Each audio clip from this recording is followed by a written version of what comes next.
Steve Delman, 72 years old. Gastric bypass exactly 6.5 years ago.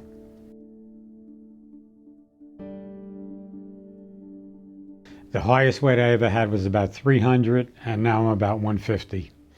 Like most people, I struggled up and down. In my lifetime, I gained and lost a small village. Tried every single diet, would lose 30 pounds, put back on 40, lose 40, gain 50, up and down for years. And then I started gaining without losing in between, and I ballooned all the way up. I looked in the mirror one day and decided I wanted to live. I was getting really, really sick. My blood sugars were over 500. I had acid reflux so bad I was spitting up like a fountain all night. I didn't sleep for a couple of years.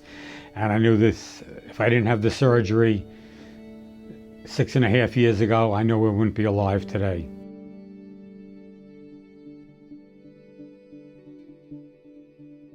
And I started investigating and checking out a few doctors and getting more and more information. And I went to Jen Stein, and she recommended another doctor. I actually interviewed 4 different doctors until I found one that I was totally comfortable with, that would spend time with me.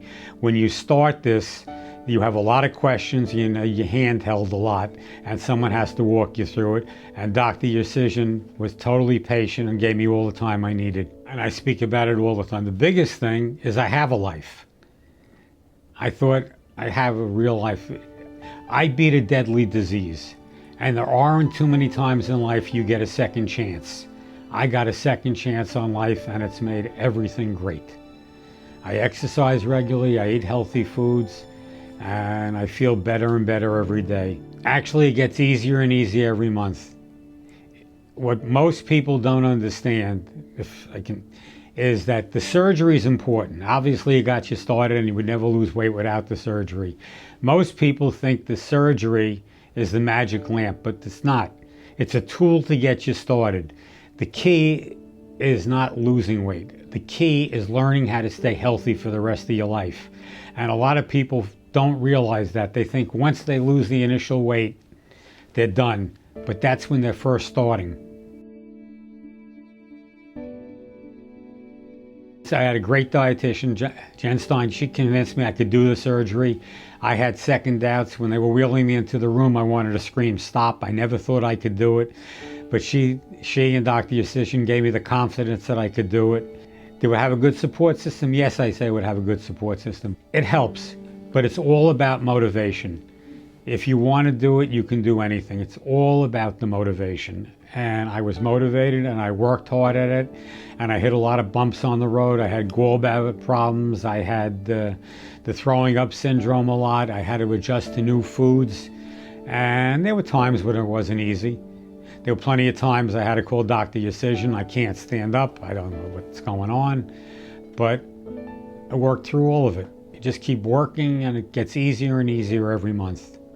Last year I went mountain climbing in Peru for 9 days, and zip lining and biking down the steepest hills in Peru. 4 weeks later I was in West Virginia on a whitewater rafting camping trip for 4 nights. I just came back from a trip to Mount Rushmore in the Black Hills of South Dakota, and walked a lot of national parks. I wouldn't have done that. There's a group going next year. It's called March of the Living, and 1 week in Poland and 1 week in Israel to commemorate the Holocaust and Israel Independence Day, and I'm going as a chaperone next year. And I work out at least 2 hours a day. I either do a spin class and then a yoga class, or I swim for a half an hour and do a yoga class. And I couldn't do most of that 6.5 years ago. When I go to groups and people are having doubts about it, I tell them it's about learning how to be healthy for the rest of your life. I tell them you're going to add 20 years to your life.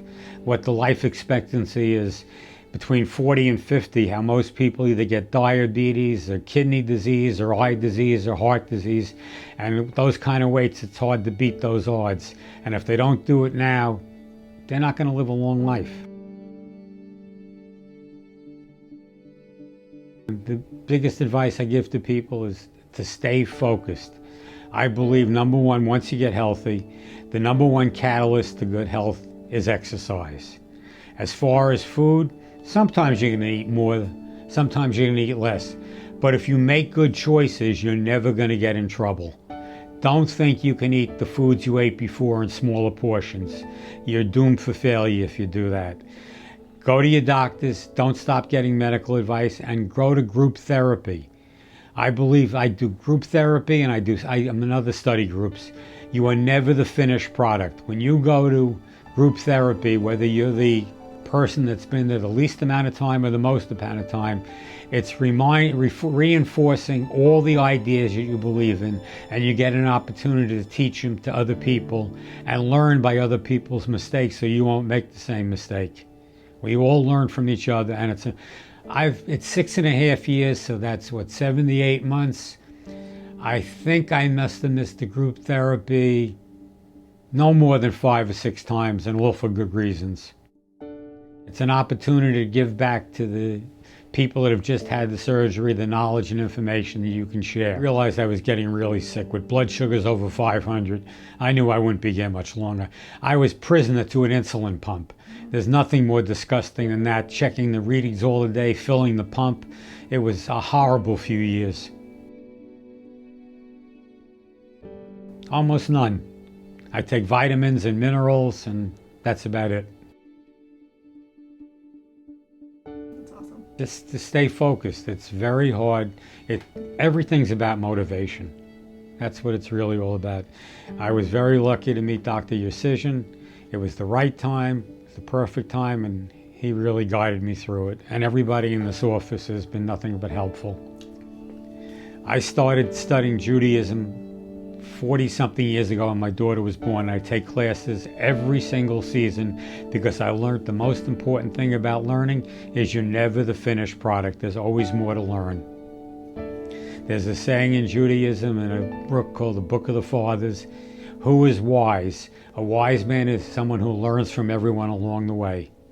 And the more we keep learning, the happier we get and the wiser we get.